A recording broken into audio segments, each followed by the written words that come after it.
Hey there, and welcome. Have you ever been in that spot where you know exactly what you want to ask in English, but you just freeze on that first little word? Well, today, we're going to fix that. We are building your very own auxiliary verb toolkit so you can ask the right question every single time. So let's just jump right in with an example. Do you like pizza? Versus, have you eaten pizza? I mean, they look almost the same, don't they? But that one tiny little word at the start, do versus have, it completely changes everything. One's about how you feel right now.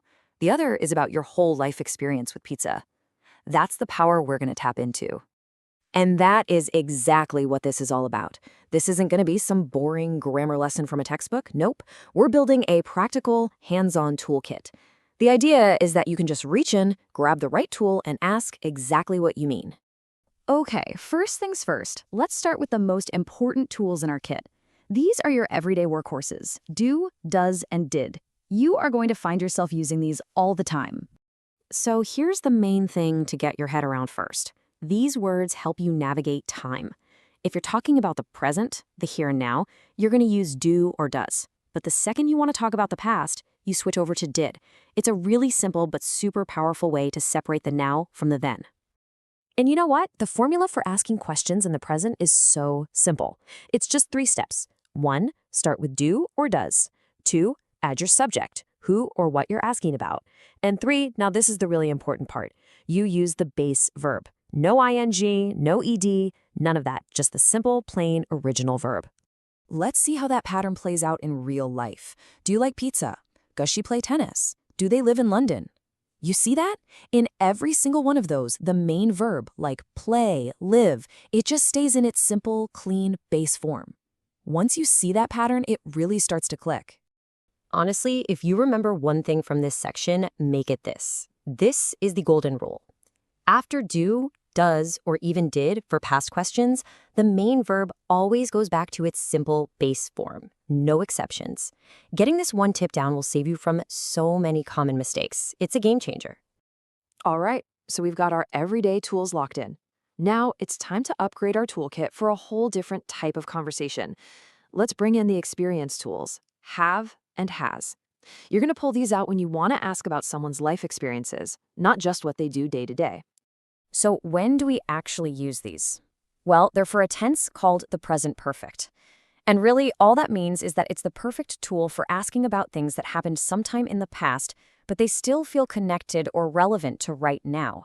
It's kind of like asking, in your entire life, up until this very second. Now, the formula here looks pretty similar, but there is one huge difference. Step 1, start with have or has. Step 2, add the subject. But look at step 3. We are not using the base verb anymore. Now we need the past participle. You know, that's usually the third form of a verb you might have learned, like in go, went, gone. Let's see this in action. Have you ever been to Paris? See, we need been. Or has she finished her work? Have they seen this movie? You can almost feel the difference, can't you? These questions are about bigger experiences or completed actions that matter right now. Putting these side by side really makes it crystal clear. Think of it like this. For your daily, everyday questions with do, does, and did, you just stick with the simple base form. But when you shift to life experiences with have and has, you have to switch to the past participle. Nailing this one difference is a massive step towards sounding more natural. Okay, our toolkit is looking pretty good. Now for the final layer, the tools that add a bit of finesse, a bit of politeness to your questions. Let's talk about could, would, and should. These little words are called modal verbs. And honestly, they're like social superpowers. They're not just for getting facts. They're for navigating conversations gracefully. You'll use them for making requests, giving advice, making offers. They are just incredibly handy for smooth communication. So here's a quick and easy breakdown. Could is fantastic for polite requests. Could you help me? Sounds so much softer than just demanding help. Would is your absolute go-to for making offers, like, would you like some coffee? And should is perfect when you're looking for advice. Should I call her now? Each one has its own social job. And guess what? Just like our very first tools, they all use the simple base verb. Easy, right?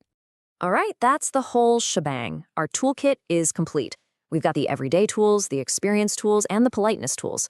So now let's put it all together in one simple cheat sheet so you can see the entire system at a glance. And there it is, the whole system on one page.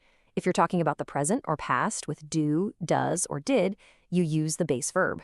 If you're talking about life experiences with have or has, you switch to the past participle. And for all that polite stuff with could, would, or should, you go right back to the base verb. When you see it all laid out like this, the patterns become so clear, don't they? So really, when you boil it all down, it's not nearly as complicated as it seems. It's just three main patterns: questions about daily life, questions about experience, and polite questions. Once you get these three structures in your head, you have genuinely unlocked the ability to ask thousands of clear, correct questions in English.